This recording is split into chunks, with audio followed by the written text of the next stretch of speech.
Hi everyone, this is Kat of Catalyst Holistic Life Coaching, and I'm back again for another weekly guidance reading for this week of January 6th through the 12th.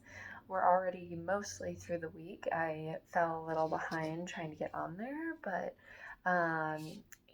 the first moving into the new year, all this new stuff that I have been moving into has really taken up a lot of my time, and I haven't really been able to sit and really ground with what I wanted to do. So I feel like that is a prominent energy coming forward where we're all kind of just like still settling into all these new resolutions and stuff. So this is also timeless. So this could already be happening for you, or this could be something that is coming your way.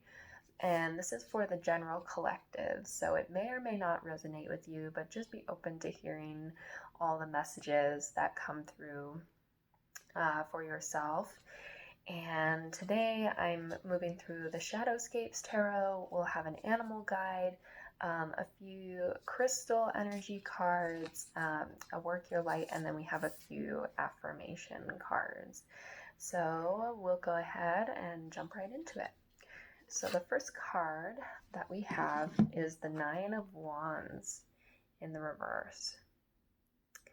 So someone is really wanting to kind of let their guard down. The Nine of Wands is almost that last push before we come to the final place. And so it's a card of perseverance, of continuing to look forward. There's one last step to take, and you're starting to get weary. And so you're kind of feeling this wanting to give up. Am I really making the right decision? Where do I really stand? So you're kind of questioning your stance on something. This could have to do with your passions, maybe something you thought was in alignment with what you wanted to do, something you really wanted to push for, maybe isn't really for what you're really trying to push for.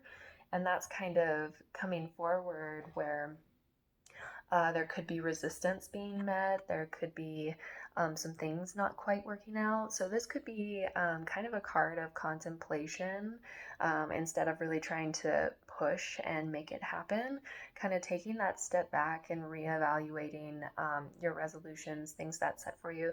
Because even though we're only a couple weeks into this year, you can still take time to reset some goals. Things may not align. Like, that's kind of how we work through these things, is we can constantly fine tune these little things that we are finding and discovering in ourselves that really actually don't work anymore, because we're constantly evolving, and that's completely okay. So maybe this week we're kind of being asked to, instead of forcing something and trying to, or maybe even just giving up, we're not being asked to do that just yet. We're kind of being asked to wait and see how this is all going to pan out. Maybe some illumination is going to come forward. We do have a full moon tomorrow, which I'll also be doing a reading for. So maybe the full moon will kind of really get that bigger picture for you. It's going to be in its home sign of Cancer, so it could be a really emotional moon. It could really bring up a lot of feelings of realizing, like, this isn't what I really want. This isn't actually what I'm passionate about. So just being gentle with yourself and allowing that space to come through for you. Because for our second card, we have the High Priestess. So I haven't seen this card in a reading for a while, but the High Priestess is like the divine feminine in the sense of the intuition and the mystery, divine knowledge. We have the owl. So really connecting more with that like feminine energy of using your intuition instead of being so action oriented and trying to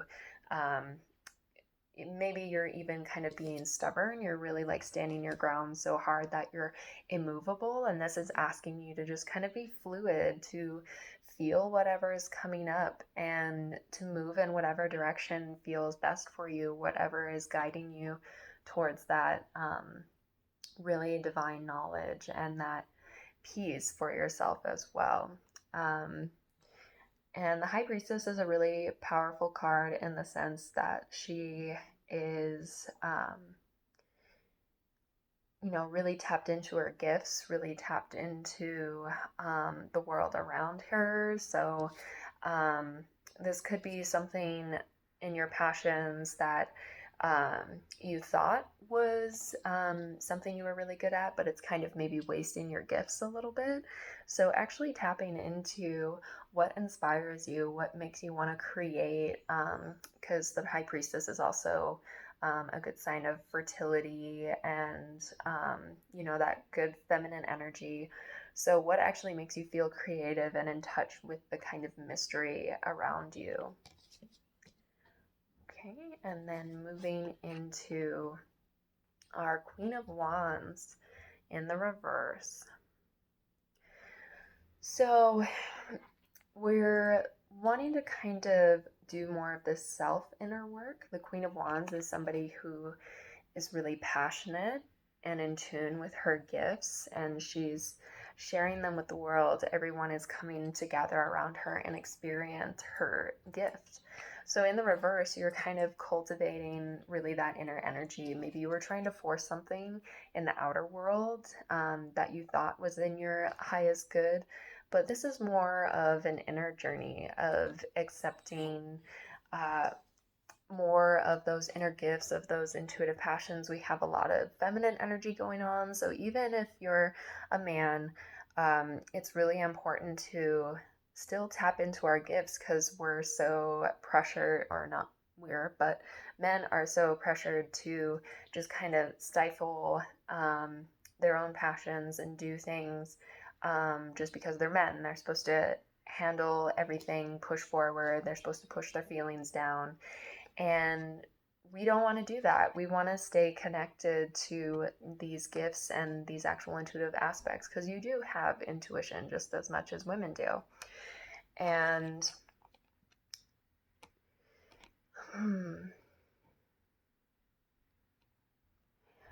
and so this is also being wary again of that kind of trying to manipulate the situation energy. Some of you may be trying to be kind of manipulative in the sense of just being really demanding.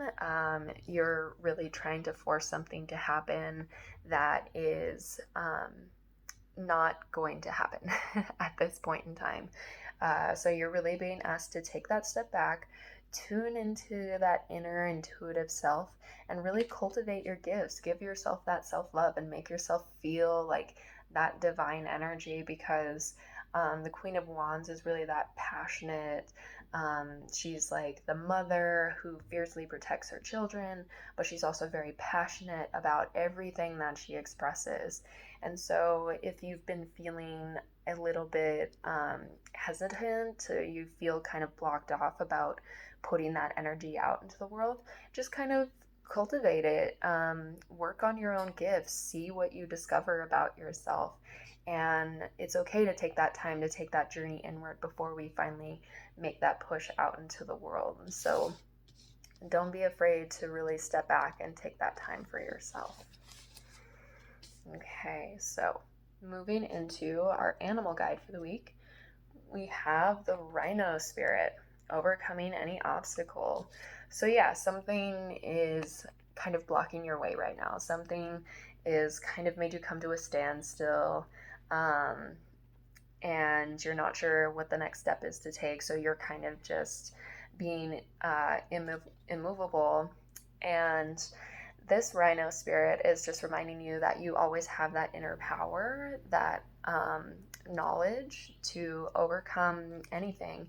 And this could be whether you really just want to barrel through it, or this can also be just maybe diving into that intuition a little more and finding ways to work around it. Because if it's something that's really immovable, like it's really trying to teach you something, so you kind of don't want to just force it without like really trying to get the message. So paying attention to those inner feelings, what kind of blocks are coming up for you, and just trusting that you have the ability to overcome any challenges in your way.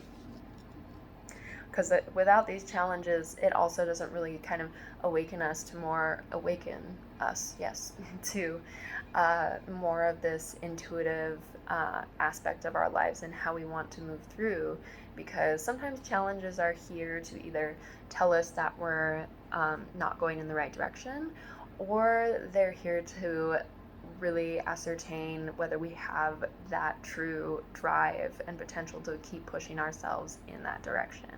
So, however that comes up for you, just really do that kind of self inventory about how you want to push yourself.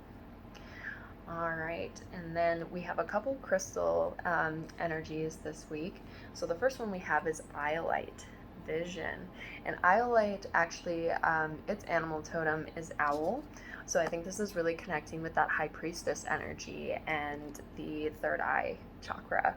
So there could be some needing to do maybe some meditation, actually tuning into how you want to envision your life being. So maybe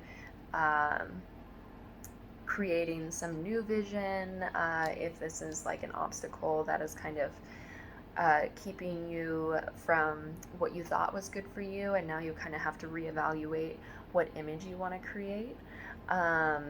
Or this can also just be like, again, tuning into envisioning yourself as the upright, like Queen of Wands. Like, how can you really embody this energy? How can you change your attitudes and your ways of thinking to actually embody this throughout your day-to-day life? And it's a constant daily meditation. It's not something we all get perfect right away, but if you kind of spend each morning actually sitting there and envisioning how you want your day to go, or how you want to approach any obstacles, because this could also be, saying again to that kind of fiery, our overpowering energy, to kind of calm yourself and come back to center and just kind of greet this more with playfulness of how can I, work around this, because instead of what's the culture that they call it, where it's just like the good vibes only culture, where it's like no bad vibes, no anything, but that's not really conducive to what humans actually experience. And so we actually kind of have to sit in that uncomfortability sometimes, and instead change our mindset of just like, okay, I don't necessarily like this, but how can I change my approach to it? Because regardless of if you meet it with resistance or you meet it with flow, you can overcome any obstacle if you just really set your mind to it. Okay, and then for our second crystal, we have Kyanite, alignment. So yeah, really blue kind of throat chakra energy, speaking your truth, aligning with that true self, aligning with what it is that you're actually here to teach. Because maybe you thought you were moving towards something that was more, you thought you were passionate about, but maybe it's like family pressures or just an old way of being, or you just thought it would be more acceptable by society. And this is kind of just asking you to be unafraid to come forward. The high priestess has no limitations to expressing her true self into the world, even if she may seem like out there, or people don't understand her. She's still completely comfortable, aligned in her true power. So really coming into taking that vision and aligning yourself with your values. Maybe this thing isn't actually aligned with your values, and if you take a look at the bigger picture, in an example, maybe you're a family person, and this, whatever you're trying to force, kind of takes you away from being a part of your family more. So is it really in alignment with what you want to do? These are just more inventory tasks for us. Okay. And then moving into our work your light, how you can kind of use more light energy to work with yourself and come back into alignment, is the inner temple devotion. Tune into the portal of your heart. So this is all about like self-love, that self-care. We have a lot of these kind of like pink flowers going on. So yeah, really tapping into what are you actually devoted to? Are you devoted to yourself, or are you devoted to something that is actually not serving you? And where can you come back into alignment with that? And tuning into, again, using that vision. If you haven't really tried meditations, you can even just like feel it in your heart. Like, is this really what my heart wants, or is this something that I need to start moving away from? Not necessarily an action week. You don't have to like suddenly make this decision. You don't have to expect all these big changes to just come out of nowhere, but to actually do that inner work, spend that time. You can even use the full moon to kind of set an intention of something you want to let go of, because we're going to start descending back towards the new moon and we can release those energies. Okay, and then some affirmations that we have. We have a few of them, so there could be a few different messages for a few different people. So you can pick one, or if they all kind of resonate, you can use each one.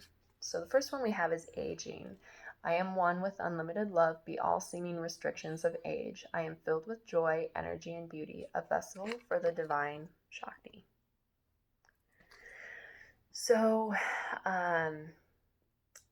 yeah, maybe some of you are feeling like you've done this for a really long time, whatever work you have been doing, and you've just kind of finally hit this wall after so many years, and you worry that maybe you can't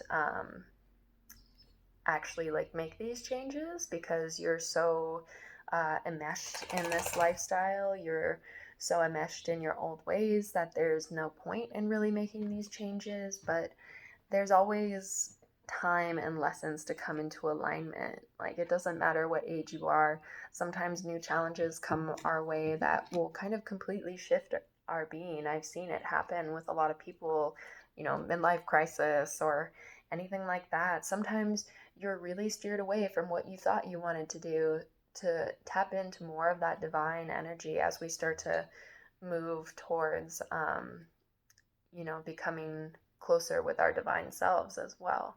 So for some of you, this could be speaking to that message.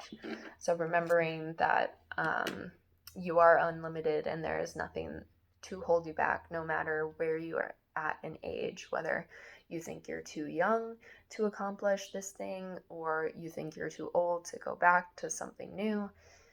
The world is full of possibilities, so anything can happen with that. The second card is relationship. I call in the infinite power of love to take over this union in every way. May it now fully belong to the divine. Let it unfold in the perfect way for each of us. I needn't fear letting go of control. My needs are always abundantly met. So for some of you, this is a relationship reading. You have been trying and trying and trying to make this relationship work, and you've just kind of come to a standstill. And you feel this inner calling to kind of tap more into that divine. And this Queen of Wands could be somebody that is manipulating you, or you could behind the scenes be trying to manipulate the situation to work out in your favor, instead of just realizing that now is the time to kind of just release and let that go. And sometimes even when we let this go, it doesn't always mean the end. It could just mean an evolution is needed for both of you, and you have your own obstacles to overcome, and you can create a new vision. But if you're not feeling in alignment with yourself, if you're feeling like you keep hitting a wall and nothing is changing, especially if you're a woman dealing with this situation, you really need to tap into your divine feminine and be trusting of the process of letting go, which is really difficult for everyone. It's hard to trust in that it's for our highest good, because we don't know the outcome. But again, this is going to be something that's really empowering for you to overcome this obstacle, and you will feel more in alignment with yourself. This is a time for more like self-devotion, being true to ourselves. So if this is somebody who is being controlling and manipulative of you, just kind of letting them really letting them go, because this isn't someone that you want controlling your life anymore. And then we have another card of love. It is not about finding love. You are love itself. Help me, divine, to send so much compassion and caring to the inner child that I always remember. I myself am love. So yeah, if a bunch of you are releasing this kind of love relationship, or maybe you've been you've been trying really hard to find a partner, you're wondering why the love is missing in your life, why you're not finding that partner, you've been waiting so long to finally make that connection. But this is actually a time to do that self-love, be devoted to yourself. And when you're devoted to yourself and you emanate that love from yourself, when you actually feel that inner child, that inner love, you're kind of more nurturing. And this is really calling for that inner nurturance, that inner self-love. You will start to attract more of someone that is actually in alignment with you. And you won't even be looking for it at that point. It will just come. So this is a test of your own will for some of you who are not in a relationship. This is for you to not be trying to force things that aren't in alignment with you. Like, you've been trying to make somebody like you, so you've been acting a certain way that's not in not really showing your true divine self, because you're afraid that they'll think you're weird or something, or you're just kind of starting to give up on the whole aspect, and you're starting to get really down on yourself and talk down to yourself. So another thing that could also be really helpful is creating a vision board. Whatever this reading is meaning for you, whether it's in love or your passions, you can just kind of lay it all out of how you really want it to, and then come back to it every day and say, okay, how can I come into alignment with this energy? How can I be that now? Because the trick with the law of attraction, that sometimes is the really hard part to understand, is that we look at it so much in a future sense of, I'll be happy once I get to that point. But we have to learn to be happy where we're at and live as if we're already kind of in that moment now, and we already have those things, that we are grateful for what we have, and start building on that. And then that's when everything kind of starts to come to a picture, and you'll look back and realize, oh yeah, I did finally get all of those things. I do have all of these things around me. So yeah, lots of different aspects going on this year, talking to a lot of different energies for everyone. So I hope this touched on, every little aspect for someone a little bit. And if you're looking to do more of a private reading, if that really resonated and you want something to get a little bit more clarity, I am happy to do that for you as well. I'm still offering my 2020 readings, where we sit for an hour and set our intention as well. We work through intuitive process, and I help you see the energy that's going to come through each month and the overall energy of the year, and how we can create something together. So yeah, really exciting stuff. I just started all of my schooling from the Holistic Arts Institute, so I will be bringing more offerings to everyone. If you're curious about testing them out, or want to set up your actual initial coaching consultation with me, you can reach out to me for that as well. That's where we actually work to find what's going on and start to work towards finding a coaching plan for you. And I'm here to mentor you and help you work through any aspect of your life that